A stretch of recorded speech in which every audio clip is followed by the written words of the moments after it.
Saudara-saudari terkasih dalam Kristus, hari ini Kamis 23 Desember 2021 merupakan masa khusus Advent. Bacaan dibawakan oleh Yohanes Willy, Mazmur dilantunkan oleh Gia Cinta Fabiola, dan renungan ditulis oleh Robertus Suparjo. Selamat menekuni Sabda Allah.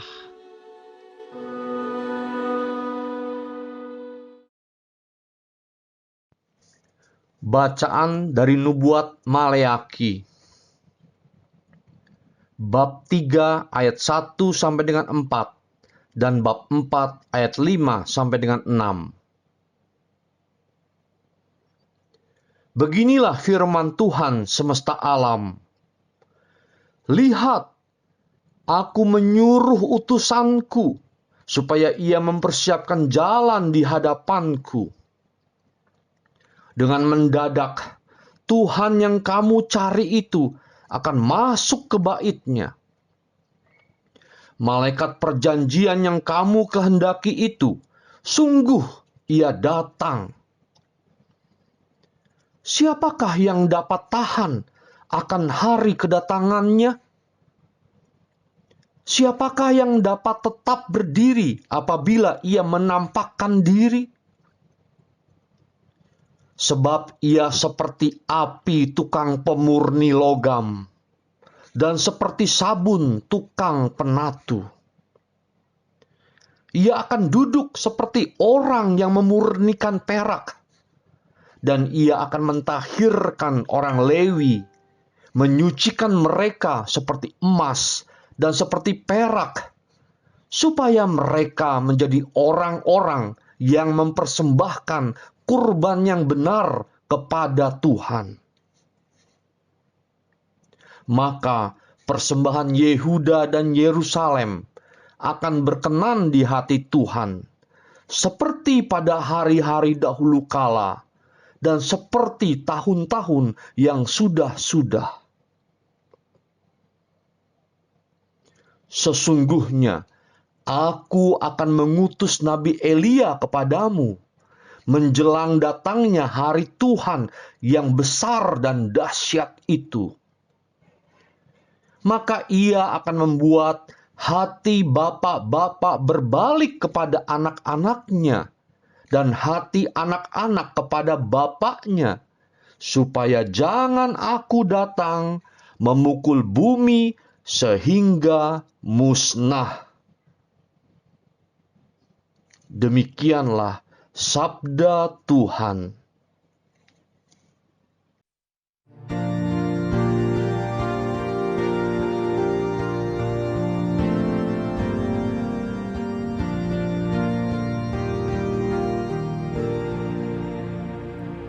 Bangkitlah dan angkatlah mukamu, sebab penyelamatanmu sudah dekat.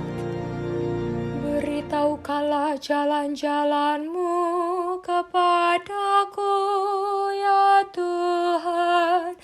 Tunjukkanlah lorong-lorong-Mu kepadaku. Bawalah aku berjalan dalam kebenaran-Mu, dan ajarlah aku, sebab Engkaulah Allah yang menyelamatkan daku.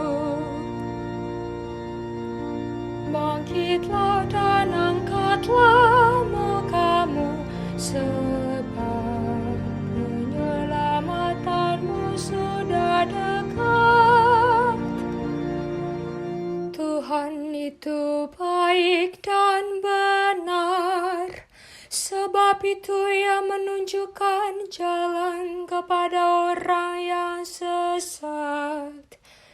Ia membimbing orang-orang yang rendah hati menurut hukum, dan mengajarkan jalannya kepada orang-orang yang bersaja.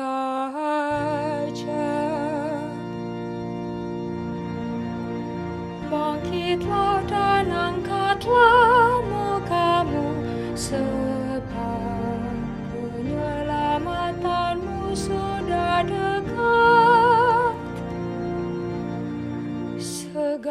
jalan Tuhan adalah kasih setia dan kebenaran bagi orang yang berpegang pada perjanjian dan peringatan-peringatannya. Tuhan bergaul karib dengan orang yang bertakwa padanya, dan perjanjiannya Ia beritahukan kepada mereka.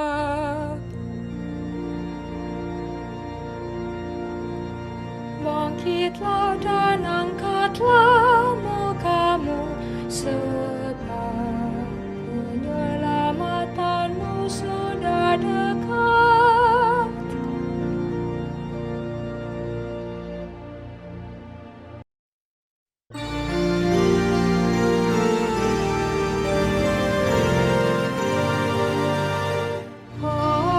Haleluya, haleluya. Oh Tuhan, Raja segala bangsa dan batu penjuru gereja, datanglah dan selamatkanlah umat-Mu. Haleluya, haleluya.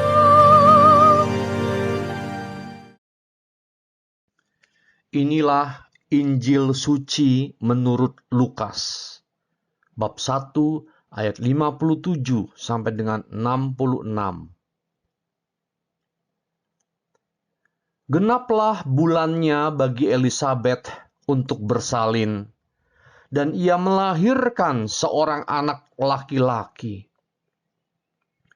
Ketika para tetangga serta sanak saudaranya mendengar bahwa Tuhan telah menunjukkan rahmat-Nya yang begitu besar kepada Elisabet, bersukacitalah mereka bersama-sama dengan dia.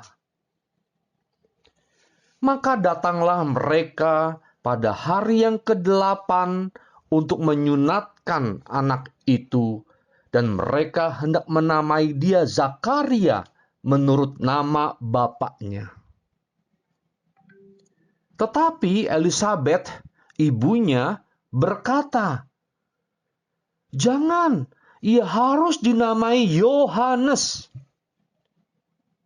Kata mereka kepadanya, "Tidak ada di antara sanak saudaramu yang bernama demikian." Lalu mereka memberi isyarat kepada bapaknya untuk bertanya, nama apa yang hendak diberikannya kepada anak itu. Zakaria meminta batu tulis, lalu menuliskan kata-kata ini. Namanya adalah Yohanes. Dan mereka pun heran semuanya. Seketika itu juga terbukalah mulut Zakaria dan terlepaslah ikatan lidahnya, lalu ia berkata-kata dan memuji Allah. Maka ketakutanlah semua orang yang tinggal di sekitarnya, dan segala peristiwa itu menjadi buah tutur di seluruh pegunungan Yudea. Semua orang yang mendengarnya merenungkannya dan berkata, "Menjadi apakah anak ini nanti? Sebab tangan Tuhan menyertai dia." Demikianlah sabda Tuhan.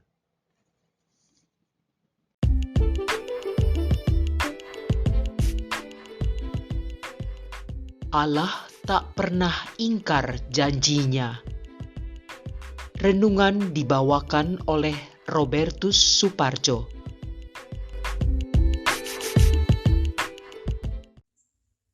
Bapak, Ibu, kaum muda, remaja, dan anak-anak.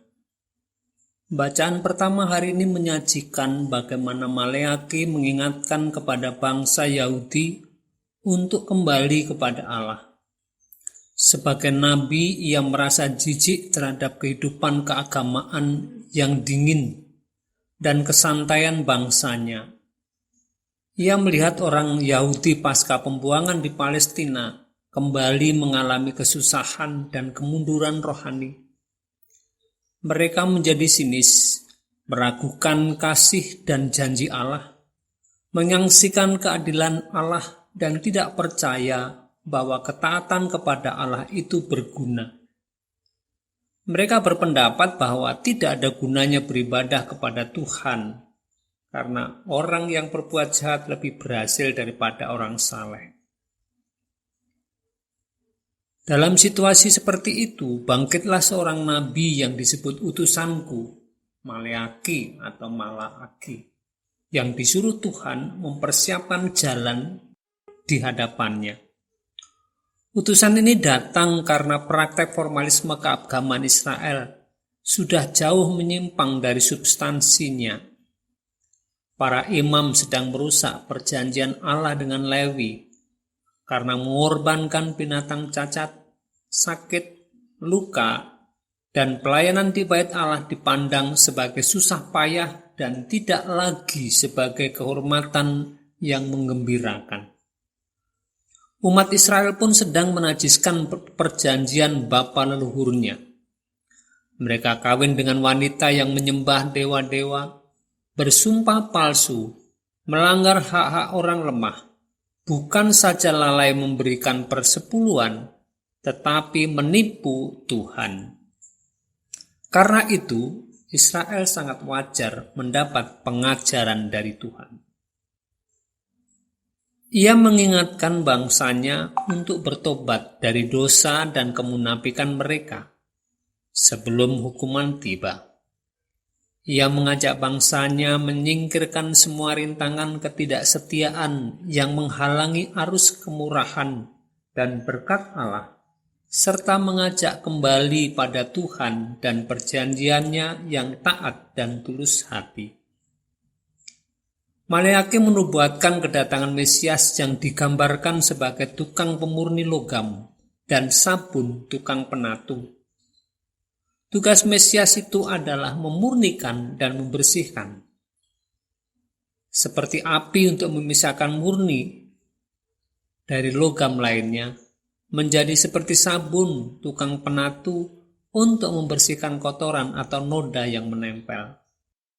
Pesan yang ingin disampaikan bahwa Allah akan menguji kemurnian dan kesucian hidup mereka dengan api kudusnya dan membersihkan setiap kotoran yang ada di dalam diri manusia sehingga segala kenajisan akan disingkirkan. Bacaan Injil hari ini menceritakan kelahiran Yohanes Pembaptis yang sangat fenomenal. Bagaimana tidak? Pertama, Elizabeth dibilang mandul dan usianya sudah cukup tua. Karena kasih Allah tetap bisa mengandung dan melahirkan seorang anak. Kedua, Zakaria dibuat bisu, tidak dapat berbicara selama Elizabeth mengandung karena ketidakpercayaannya atas berita kelahiran Yohanes yang disampaikan oleh malaikat. Ketiga, anak itu diberi nama Yohanes. Nama Yohanes bukan pemberian orang tua atau keluarganya, melainkan Allah lah yang memberikannya. Hal itu terlihat ketika terjadi perdebatan nama apa yang akan diberikan kepada anak itu. Zakaria menulis nama Yohanes. Seketika itu juga terbukalah mulutnya dan memuji-muji Allah. Maka ketakutanlah semua orang yang tinggal di sekitarnya, dan segala peristiwa itu menjadi buah tutur di seluruh pegunungan Yehuda. Semua orang yang mendengarnya, merenungkannya, dan berkata, "Menjadi apakah anak ini nanti? Sebab tangan Tuhan menyertai dia." Apakah pesan yang dapat kita ambil dari peristiwa atau bacaan-bacaan hari ini? Bapak, Ibu, kaum muda, remaja, dan anak-anak. Natal sudah berada di depan mata kita. Yesus Sang Immanuel, Allah beserta kita, sebentar lagi akan datang diiringi para malaikat. Kita semua telah sibuk mempersiapkan seluruh perayaan Natal, baik di rumah maupun di gereja. Belajar dari kedua tokoh bacaan hari ini, Maleakhi dan Yohanes, kita bisa melihat bahwa Tuhan tidak pernah ingkar janji. Tuhan mempunyai rencana khusus bagi kehadiran Maleakhi dan Yohanes Pembaptis. Mereka dipilih Allah untuk menyerukan pertobatan bagi bangsanya, untuk mempersiapkan kedatangan Mesias dengan mengajak bangsanya untuk meninggalkan cara hidup lama dan kembali kepada Allah. Hal yang sama berlaku bagi kita.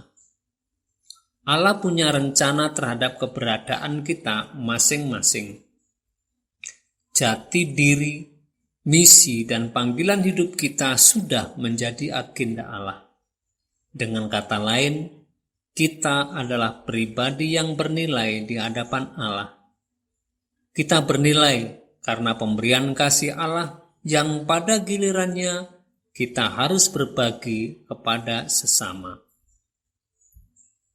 Dan akhirnya Allah menghendaki kita semua selalu setia meski kita menghadapi berbagai rintangan dan tantangan. Allah tidak berkenan atas ketidaksetiaan kita. Sebab kelemahan, keterbatasan, dan ketidaksempurnaan kita sebagai manusia bukan menjadi halangan bagi Allah untuk melaksanakan karyanya. Dia berkuasa dan sanggup melakukan segala sesuatu sesuai dengan Allah telah rencanakan dalam hidup kita.